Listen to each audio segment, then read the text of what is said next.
ட்ரெஸ்ஸோட பேட்டர்ன் எப்படின்னு நினச்சிக்காருங்க. இந்த ட்ரெஸ் வந்து தெரியுதா ஈரமாக இருக்குது.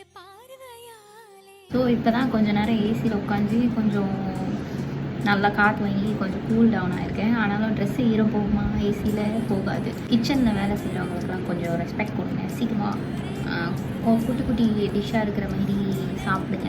பொதுவாக சொல்கிறேன், அதெல்லாம் வேலை வாங்காதீங்க. ஏன்னா ரொம்ப வேர்க்குது. இன்றைக்கி வந்து நான் என்ன செஞ்சேன், சிக்கன் 65 தான் பண்ணேன். அப்புறம் இந்த மட்டன் லிவர் ஃப்ரை. லிவர் வேக எவ்வளோ நேரம் ஆகும்? அவ்வளோதான் பண்ணேன். அதுக்கே நிற்கிறேன் அப்படியே ஊற்றுது. சூரியன் இஸ் கொளுத்திங் மேன். கொஞ்சம் நல்லா தண்ணி குடிங்க, மோர் குடிங்க, நீர் ஆகாரம் எல்லாமே நிறைய எடுத்துக்கோங்க. காலையில் நல்லா பழைய சோறு சாப்பிடுங்க, கூழ் சாப்பிடுங்க, அலோவேரா ஜூஸ் சாப்பிடுங்க. ஐ திங்க் பாதாம் பிசின், ஆல்மண்ட் கம்ஸ் அது கொஞ்சம் நல்லா ஊற வச்சு சாப்பிடுங்க. Chia seeds. ஸோ நிறையா இன்டேக் கொடுங்க. ஏன்னா வெயில் தாங்கவே முடியல.